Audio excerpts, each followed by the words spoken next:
வணக்கம். பரபரப்பு மீடியா செய்திகளுக்காக நான் நிரோஷன்.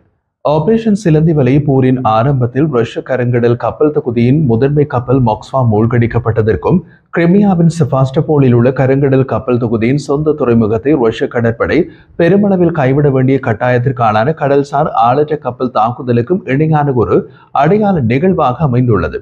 உக்ரைனின் ஆபரேஷன் சிலந்தி வலை நடவடிக்கைக்கு பின்னால் ஒரு அடிப்படை இலக்கு இருந்தது. அந்த அடிப்படை இலக்கு அம்புகளை தடுக்க முயற்சிப்பதற்கு பதிலாக வில்லாளனை கொல்லுங்கள். பாதுகாப்பை விட நிலம், வான் மற்றும் கடலில் இருந்து வரும் ரஷ்ய ஏவுகணை தளங்களை குறிவைத்து தாக்குதலை நடத்துவது என்று உக்ரைனின் தந்திரோபாயத்தின் ஒரு பகுதிதான் ஆபரேஷன் சிலந்தி வலை. 2022ஆம் ஆண்டு டிசம்பர் மாதம் போர் தொடங்கி 9 மாதங்கள் கழித்து உக்ரைன் ரஷ்ய பிரதேசத்தின் மீது முதலில் லட்சிய தாக்குதல்களில் ஒன்றை செய்தது. நீண்ட தூர ஆளற்ற விமானங்களை பயன்படுத்தி ரஷ்யாவுக்குள் நூற்றுக்கணக்கான மைல்கள் தொலைவில் உள்ள 2 விமான தளங்களை குறிவைத்தது. ஆளற்ற விமான தாக்குதல்கள் பல ஆண்டுகளாக விரிவடைந்ததால் ரஷ்யா தமது தளங்களில் எரிபொருள் கிடங்குகளை சுற்றி பாதுகாப்பு கட்டமைப்புகளை உருவாக்கியது. அதிக வான் பாதுகாப்பு சொத்துக்களை கொண்டு வந்தது மற்றும் அதன் விமானங்களை அடிக்கடி மறுசீரமைத்தது. கடுமையான சேதத்தை ஏற்படுத்த விரும்பினால் உக்ரைனுக்கு ஒரு புதிய திட்டம் தேவைப்பட்டது. அவர்கள் ஆபரேஷன் சிலந்தி வலையை கொண்டு வந்தனர். இது உக்ரைன் ஜனாதிபதி செலன்ஸ்கியால் தனிப்பட்ட முறையில் மேற்பார்வையிடப்பட்டு உளவுத்துறை SBUவின் தலைவர் வாசில் மால்யூக்கால் நேரடியாக நிர்வகிக்கப்படுவதாக உக்ரைனிய அதிகாரிகள் தெரிவித்தனர். பாரம்பரிய வான் பாதுகாப்பு அமைப்புகளை பயனற்றதாக மாற்றும் விதத்தில் விமான தளங்களுக்கு அருகில் சிறிய முதல் நபர் பார்வை அல்லது FPV ஆளற்ற விமானங்களை கொண்டு தாக்குதல் நடத்துவதே இதன் யோசனையாக இருந்தது. ஆபரேஷன் சிலந்தி வலை ரஷ்யாவுக்குள் எப்படி யாரும் அறியாமல் செயல்படுத்தப்பட்டது? பாதுகாப்புத்துறை வட்டாரங்களில் இப்போது ஆபரேஷன் சிலந்தி வலை பற்றிய புதிய சில தகவல்கள் கிடைத்துள்ளன. ரஷ்யாவுக்குள் ஆபரேஷன் சிலந்தி வலையின் முன்னேற்பாடுகள் மற்றும் செயல்பாடுகள் உக்ரைனியர்களால் மட்டும் செய்யப்படவில்லை. உக்ரைன் மீதான புட்டினின் போருக்கு எதிரான ரஷ்யர்களும் உக்ரைனியர்களுடன் இணைந்து ஆபரேஷன் சிலந்தி வலையில் பங்கேற்றார்கள். ரஷ்யாவுக்குள் அந்த குழுவினர் பல மாதங்களாகவே ரகசிய செயல்பாட்டில் ஈடுபட்டார்கள். ரஷ்யாவுக்குள்ளே ரஷ்யர்களின் வீடுகளிலேயே ஆளற்ற விமானங்கள் சில மாதங்களாக மறைத்து வைக்கப்பட்டிருந்தன. ஆபரேஷன் சிலந்தி வலைக்காக ரஷ்யாவுக்குள் ஒரு செயல்பாட்டு தளம் அமைக்கப்பட்டது. அது ஒரு வளமையான ரஷ்ய வீதி போக்குவரத்து ஏஜென்சியின் அலுவலகம் போல பல மாதங்களாக செயல்பட்டது. ட்ரக்களை வாடகைக்கு பிடித்துக் கொடுப்பது, கமிஷனுக்கு ட்ரக்களை விற்றுக் கொடுப்பது, பிராந்தியத்திற்கு இடையிலான சரக்கு ட்ரக் போக்குவரத்தை நடத்துவது போன்ற பணிகளை கவனிக்கும் அலுவலகமாக ஆபரேஷன் சிலந்தி வலைக்கான செயல்பாட்டு தளம் தம்மை வெளியே காட்டிக் கொண்டது. 100% ரஷ்ய மொழி பேசும் மற்றும் ரஷ்யர்களால் நடத்தப்பட்ட போக்குவரத்து ஏஜென்சி அது. ரஷ்யாவின் வெவ்வேறு பிராந்தியங்களை சேர்ந்த ட்ரக் சாரதிகள் அந்த அலுவலகத்துடன் தொடர்பில் இருந்தார்கள். அந்த அலுவலகத்தின் மீது சந்தேகம் ஏற்படக்கூடாது என்ற நோக்கில் ரஷ்யாவின் உள்நாட்டு உளவுத்துறை FSBயின் பிராந்திய தலைமையகத்திற்கு அருகில் உள்ள ஒரு கட்டடத்தில் தான் ஆபரேஷன் சிலந்தி வலையின் செயற்பாட்டு தள அலுவலகத்திற்கான வாடகைக்கு இடம் பிடிக்கப்பட்டது.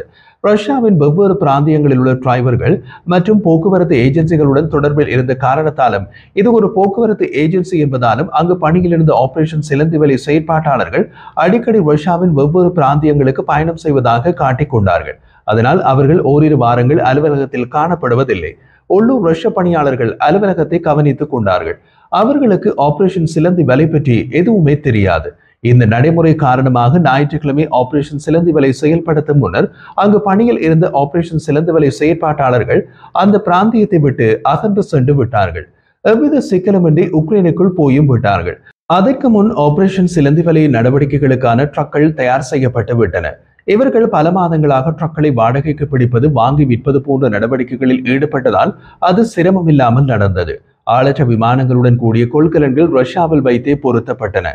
கொள்கலன்கள் பொருத்தப்பட்டு இவை சேமித்து வைக்கப்பட்ட ஒரு களஞ்சிய சாலை வாடகைக்கு எடுக்கப்பட்டது. ரஷ்யாவின் செல்யாபின்ஸ்க் நகரில் உள்ள அந்த களஞ்சியத்தின் முகவரி 28A ஸ்வெட்லாவ்ஸ்க் பகுதி என்பதுதான். இது மாத வாடகை 3.5 லட்சம் ரூபிளுக்கு எடுக்கப்பட்டது. அதன் மதிப்பு சுமார் $4,500. அதனால் தான் அமுர் பகுதியில் ஆளற்ற விமானங்கள் ஏவிய ட்ரக்கில் செல்பியான்ஸ் பிராந்திய இலக்க தகடுகள் இருந்தன. இறுதி நாளில் ட்ரக் ஓட்டுநர்கள் தாங்கள் என்ன கொண்டு செல்கிறார்கள் என்பதை தெரியாமலேயே கொண்டு சென்றார்கள். ட்ரக் ஓட்டுநர்களுக்கு குறிப்பிட்ட சில இடங்களில் ட்ரக்கை நிறுத்திவிட்டு காத்திருக்குமாறு அறிவுறுத்தல் மட்டும் கொடுக்கப்பட்டிருந்தது. அந்த இடத்திற்கு வந்து சேரும் ஒருவர் ட்ரக்கில் உள்ள சரக்கை இறக்க வேண்டிய இடத்தை அடையாளம் காட்ட அழைத்து செல்வார் என்றும் கூறப்பட்டது. இது ரஷ்யாவின் ட்ரக் போக்குவரத்தில் ஒரு வழமையான நடைமுறைதான். ஆனால் ஒவ்வொரு ட்ரக்குக்கும் காத்திருந்த இடம் ஒரு விமான தளத்திற்கு அருகே இருந்தது. ரிமோட் கண்ட்ரோல் மூலம் ட்ரக்கின் கூரை திறக்கப்பட்டு ஆளற்ற விமானங்கள் புறப்பட தொடங்கிய போது ட்ரக் ஓட்டுநர்களுக்கு போன தொலைபேசி அழைப்பில் ட்ரக் வெடிக்க போகிறது, உடனே இறங்கி ஓடுங்கள் என்று தகவல் கொடுக்கப்பட்டது. அந்த தொலைபேசி அழைப்பு உக்ரைனில் இருந்து போனது. ஞாயிற்றுக்கிழமை ஒரு அறிக்கையில் தாக்குதலில் ஈடுபட்டவர்களில் சிலர் கைது செய்யப்பட்டதாக ரஷ்ய அரசாங்கம் கூறியது. அவர்கள் அனைவரும் விஷயம் தெரியாத ரஷ்யர்கள். ஞாயிற்றுக்கிழமை ஆபரேஷன் சிலந்தி வலை என்ற பெயரில் ரஷ்யாவுக்குள் ஆழமான விமான தளங்களில் உக்ரைன் நடத்திய ஆளற்ற விமான தாக்குதல்கள் இராணுவ தந்திரோபாய மற்றும் குறியீட்டு தாக்குதல்கள். அவை மாஸ்கோவின் குண்டுவீச்சு தாக்குதலை மெதுவாக்கவும் உக்ரைன் இன்னமும் கிரெம்ளினுக்கான போர் செலவை உயர்த்த முடியும் என்பதை நிரூபிக்கவும் வடிவமைக்கப்பட்டவை. உக்ரைன் உளவுத்துறையில் ஒரு வருடத்திற்கும் மேலான திட்டமிடலுக்கு பின்னர் ரஷ்ய மண்ணில் ரஷ்ய விமான தளங்களில் இருந்து சில மைல்கள் தொலைவில் வைத்து ஆளற்ற விமானங்களை ஏவ முடிந்தது. ஆபரேஷன் சிலந்தி வலை என்று அழைக்கப்படும் இந்த தாக்குதல் உக்ரைன் எவ்வாறு ஆழமான வளங்களை கொண்ட ஒரு பெரிய இராணுவத்தை எதிர்கொண்டு அதன் சொந்த மண்ணிலேயே தன்னை நிலைநிறுத்திக் கொள்கிறது என்பதை காட்டியது. இது ஆயுத பலம் எப்போதும் வெற்றி பெறும் என்ற இராணுவ கோட்பாட்டை உடைக்கின்றது. ஒற்றை போர்க்கப்பல் கூட இல்லாத ஒரு கடற்படையை கொண்ட உக்ரைன் ஆளற்ற கப்பல்களை பயன்படுத்தி ரஷ்யாவை கருங்கடல் பெரும்பகுதியிலிருந்து வெளியேற்ற முடிந்தது. உக்ரைனுக்கு சொந்த துருப்பு பற்றாக்குறை இருந்த போதிலும் போர் முனையில் அதன் ஆதாயங்கள் மட்டுப்படுத்தப்பட்ட போதிலும் பெரிய தாக்குதல்களுக்காக அதிக எண்ணிக்கையிலான படைகளை குவிக்கும் ரஷ்யாவை நீண்ட காலமாகவும் வெற்றிகரமாகவும் எதிர்கொள்கிறது. ஞாயிற்றுக்கிழமை நடந்த நடவடிக்கை மாஸ்கோவால் உக்ரைனிய நகரங்கள் மீது விரிவான குண்டுவீச்சுகளுடன் பதிலடி கொடுக்க வைத்தது. அது உக்ரைனில் ஒரு சகஜமான நிகழ்வுதான். அங்கு தினம் தினம் தாக்குதல் நடக்கிறது, புதிதாக எதுவும் இல்லை, தினம் தினம் நடக்கும் விஷயமும் அல்ல. ஆனால் ஒரே நாளில் 40 குண்டுவீச்சு விமானங்கள் அழிக்கப்படுவது அல்லது சேதப்படுத்தப்படுவது ஒரு சகஜமான நிகழ்வு அல்ல. ஆபரேஷன் சிலந்தி வலை நடந்த 24 மணி நேரத்திற்குள் இரு தரப்பினரின் பிரதிநிதிகளும் திங்கட்கிழமை இஸ்தான்புல்லில் அமைதி பேச்சுவார்த்தைக்காக சந்தித்தனர். போர் நிறுத்தத்தில் எந்த முன்னேற்றமும் அறிவிக்கப்படும் என்று எதிர்பார்க்கப்படவும் இல்லை. போர் நிறுத்தம் வரும் என்று எதிர்பார்த்த ஒரே நபர் அமெரிக்க ஜனாதிபதி டொனால்ட் ட்ரம்ப் தான். வேறு யாரும் அப்படியான வீண் முயற்சியில் இறங்குவதில்லை. தாக்குதல்களுக்கு பின்னர் ரஷ்ய ஊடகங்கள் முழுவதிலும் விரைவான பதிலடிக்கான அழைப்புகள் வந்தன. உக்ரைன் போர் தொடங்கிய காலத்திலிருந்து போரில் ஒரு துரும்பு அசைய போகிறது என்றாலும் அது அமெரிக்காவுக்கு முன்கூட்டியே தெரிந்துவிடும். ஆனால் ஆபரேஷன் சிலந்தி வலை பற்றி அமெரிக்க ஜனாதிபதி ட்ரம்ப் பத்திரிகையில் படித்துத்தான் தெரிந்து கொள்ள வேண்டிய நிலையில் உள்ளார். பிரிட்டன், பிரான்ஸ் மற்றும் ஜெர்மனி உட்பட சில ஐரோப்பிய நாடுகளுக்கு மட்டும் ஆபரேஷன் சிலந்தி வலை பற்றி முன்கூட்டியே கூறப்பட்டது என்ற ஒரு தகவல் உள்ளது.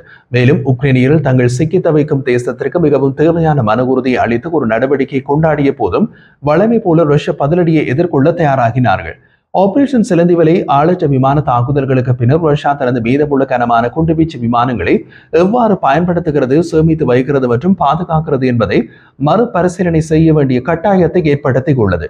அமெரிக்காவை போலவே ரஷ்யாவும் செயல்பாட்டு காரணங்களுக்காகவும் பனிப்போர் முடிவில் வாஷிங்டனுடனான அணு ஆயுத குறைப்பு ஒப்பந்தங்களின் ஒரு பகுதியாகவும் நீண்ட தூர குண்டுவீச்சு விமானங்களை வெளியே நிறுத்தி எளிதில் தெரியும்படி விட்டுவிடுகிறது. ரஷ்யாவுக்குள் உக்ரைனின் நிலையான ஆளற்ற விமான தாக்குதல்களால் பெரும்பாலான விமானங்களை உக்ரைனிலிருந்து வெகு தொலைவில் உள்ள தளங்களுக்கு மாற்ற வேண்டிய கட்டாயம் மாஸ்கோவுக்கு ஏற்பட்டுள்ளது. உண்மையில் ஞாயிற்றுக்கிழமை தாக்கப்பட்ட தளங்களின் தொலைவு கவனமாக திட்டமிடப்பட்ட தாக்குதல்களை மிகவும் எதிர்பாராததாக மாற்றியதன் ஒரு பகுதி. மிகவும் தொலைவில் இருப்பது உக்ரைனிய எல்லையிலிருந்து கிட்டத்தட்ட 4000 கிலோமீட்டர். உக்ரைனில் இருந்து விமானங்களை வெகு தொலைவில் வைத்திருப்பதால் ரஷ்ய குண்டுவீச்சு விமானங்கள் இலக்குகளை அடைய நீண்ட விமான பறத்தல்களை செய்ய வேண்டியுள்ளது. இது உக்ரைன் மற்றும் மேற்கத்திய உளவுத்துறை அமைப்புகளுக்கு அந்த விமானங்களின் இயக்கத்தை கண்காணிக்கவும் அவற்றை எதிர்கொள்ள தயாராகவும் வாய்ப்புகளை வழங்குகிறது. மேலும் மாஸ்கோவின் தாக்குதல் திட்டங்களுக்கு சிக்கல்களையும் சேர்க்கின்றது. ரஷ்யா இப்போது குண்டுவீச்சு விமானங்கள் மற்றும் பிற மதிப்புமிக்க ராணுவ சொத்துக்களை பாதுகாக்க அதிக வளங்களை ஒதுக்க வேண்டியிருக்கும். ரஷ்யாவில் சமீபகால ஆண்டுகளில் விரிவடைந்துள்ள ஒரு பெரிய அளவிலான வான் பாதுகாப்பு அமைப்பு உள்ளது. ஆனால் நீண்ட தூர ஏவுகணைகள் முதல் ஞாயிற்றுக்கிழமை பயன்படுத்தப்பட்ட சிறிய மெதுவான ஆளற்ற விமானங்கள் வரை அனைத்து ஆபத்துகளில் இருந்தும் பாதுகாக்க போதுமான உபகரணங்கள் இல்லை. 4 விமான தளங்கள் மீதான தாக்குதல்களுக்கான முன்னேற்பாடுகள் ரஷ்யாவுக்குள் செய்யப்பட்டு ஆளற்ற விமானங்கள் ஏவப்பட்டதாக செலன்ஸ்கி கூறினார். இந்த உளவுத்துறை சாதனை ரஷ்யாவுக்குள் அச்சத்தை விதைக்கும். மேலும் மாஸ்கோவை உள்கட்டுப்பாடுகள் மற்றும் அடக்குமுறையை இருக்க தூண்டும். இது ரஷ்ய பொதுமக்களுக்கு அரசின் மீதான வெறுப்பை ஏற்படுத்தலாம். ரஷ்ய ஜனாதிபதி புட்டின் உள் எதிரிகளை பற்றி மேலும் கவலைப்படவும் அவமானத்திற்கு பதிலடி கொடுக்கும் விதமாக கடுமையான நடவடிக்கைகளை எடுக்கவும் வாய்ப்பு உள்ளது. உலகெங்கிலும் உளவுத்துறை தோல்விகள் பொதுவாக பாதுகாப்பு சேவையில் சுத்திகரிப்பு மற்றும் எழுச்சியை தூண்டுகின்றன. 2022ஆம் ஆண்டின் தொடக்கத்தில் உக்ரைன் மீதான ரஷ்யாவின் பெரிய அளவிலான படையெடுப்பு அவர்கள் எதிர்பார்த்த குறுகிய கால வெற்றியை கொடுக்காமல் தோல்வி அடைந்ததிலிருந்து ரஷ்யா ஏற்கனவே பல பாதுகாப்பு சேவை சுத்திகரிப்புகளை செய்ய வைத்திருக்கிறது. இப்போது ஆபரேஷன் சிலந்தி வலை ரஷ்ய விமானப்படை மற்றும் வான் பாதுகாப்பு படைகளில் பலரை கூண்டோடு கைலாசம் அனுப்பலாம். உக்ரைன் தாக்கிய ரஷ்ய விமானங்கள் ரஷ்யாவின் விமானப்படையில் அமெரிக்காவின் B-52 மற்றும் B-1 குண்டுவீச்சு விமானங்களுடன் ஒப்பிடத்தக்க பங்கை நிரப்புகின்றன. அமெரிக்கா ஸ்டெல்த் தொழில்நுட்ப B-2 குண்டுவீச்சு விமானங்களையும் வைத்திருக்கிறது மற்றும் அதன் வாரிசான B-21ஐயும் உருவாக்கி வருகிறது. மொத்தத்தில் அமெரிக்கா சுமார் 140 செயல்பாட்டு நீண்ட தூர குண்டுவீச்சு விமானங்களை வைத்திருக்கிறது. 1950களில் சோவியத் யூனியனின் நீண்ட தூர ஜெட் என்ஜின்களை உருவாக்கி கொண்டிருந்த போது முதலில் பறந்த Tu-95 விமானங்கள் அதற்கு பதிலாக 4 டர்பைன் என்ஜின்களை பயன்படுத்துகின்றன. ஒவ்வொன்றும் வேகம் மற்றும் உந்துதலுக்கு எதிர் திசைகளில் சுழலும் ஒரு ஜோடி வெளிப்புற உந்து விசைகளை கொண்டுள்ளன. ஆனால் ரஷ்யா தனது விமானங்களின் வயதை விட பெரிய பிரச்சனையை எதிர்கொள்கிறது. இது ஒரு உள்ளார்ந்த குறைபாடு அல்ல. அமெரிக்காவின் B-52 விமானங்கள் 1949ஆம் ஆண்டு வடிவமைக்கப்பட்டன. மேலும் நவீனமயமாக்கல் அலைகள் காரணமாக அவற்றில் சுமார் 76 விமானங்களை குறைந்தது 2050ஆம் ஆண்டு வரை பறக்க வைக்க அமெரிக்கா திட்டமிட்டுள்ளது. மாஸ்கோவின் ஆழமான பிரச்சனை என்னவென்றால் அதன் விமானத்துறையை பழைய குண்டுவீச்சு விமானங்களின் பங்கை நிரப்பும் ஒரு விமானத்தை வடிவமைத்து உற்பத்தி செய்ய முடியும் என்பதற்கான எந்த அறிகுறியையும் காட்டவில்லை. நீண்ட தூர குண்டுவீச்சு விமானங்கள் போரில் அணு ஆயுதங்களை ஏவுவதற்கான ரஷ்யா மற்றும் அமெரிக்க திறனின் முக்கிய பகுதிகளை குறிக்கின்றன. அணுசக்தி முக்கோணத்தின் மற்ற 2 கால்கள் நீர்மூழ்கி கப்பல்கள் மற்றும் நில அடிப்படையிலான ஏவுகணைகள். ரஷ்யாவின் கடற்படை சமீபகால ஆண்டுகளில் அதன் உபகரணங்களை பராமரிக்கவும் நவீனமயமாக்கவும் போராடி வருகின்றது. அதன் நில அடிப்படையிலான கண்டம் விட்டு கண்டம் பாயும் ஏவுகணைகள் மற்றும் அவற்றின் ஏவுதளங்களின் தயார் நிலையை அளவிடுவது கடினம். ஐரோப்பிய நாடுகள் அணு ஆயுதங்களுக்கான நிதி ஒதுக்கீடுகளை அதிகரித்து வருவதால் ரஷ்யாவின் அணுசக்தி தடுப்புக்கு சேதம் ஏற்பட்டுள்ளது. பிரிட்டிஷ் அரசு நேற்று திங்கட்கிழமை 2030ஆம் ஆண்டுகளின் பிற்பகுதியில் 12 புதிய அணுசக்தி நீர்மூழ்கி கப்பல்களை உருவாக்குவதாகவும் அதன் அணு ஆயுத கிடங்கை மேம்படுத்த 15 பில்லியன் பவுண்ட் செலவிடப் போவதாகவும் கூறியது. இந்த முதலீடு முதன்மையாக ரஷ்யாவின் ஆக்கிரமிப்பை தடுப்பதையும் அதன் நீண்டகால நிதி பற்றாக்குறையான இராணுவத்தை மீண்டும் வடிவமைப்பதையும் நோக்கமாக வைத்திருக்கிறது. அருகில் உள்ள ரஷ்ய தளங்களை தாக்கும் உக்ரைனின் வெற்றி ரஷ்ய இராணுவம் பற்றிய எரிசக்தி வசதிகள் மீதான உக்ரைனின் நீண்ட தூர தாக்குதல்களின் தொடர்ச்சி. உக்ரைன் கடந்த ஆண்டு அமெரிக்காவின் அணு ஆயுத தாக்குதலை கண்டறிய கட்டப்பட்ட ஒரு ரஷ்ய முன்கூட்டிய எச்சரிக்கை ரேடார் ஆண்டனாவை அளித்தது. 2023ஆம் ஆண்டில் உக்ரைன் கேஷ் நீரிணை பாலத்தை கடற்படை ஆளற்ற கப்பல்களை பயன்படுத்தி கடுமையாக சேதப்படுத்தியது.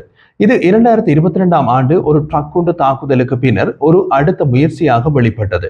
2014ஆம் ஆண்டு உக்ரைனிலிருந்து கிரிமியன் தீபகற்பத்தை கைப்பற்றிய பின்னர் புட்டின் மிகுந்த ஆரவாரத்துடன் கட்டிய ஒரு கடல் பாலத்தை கடந்து செல்லும் ரயிலில் எரிபொருள் கார்களை பற்ற வைத்த இந்த வெடிப்பு பல மாதங்களாக அந்த பாலத்தை மூட வைத்தது. இப்படியாக தம்மை ஜானியாக உருவகப்படுத்திய ரஷ்யாவில் காதுக்குள் புகுந்து எறும்பாக உக்ரைன் கடுமையான சேதங்களை விளைவிக்கிறது.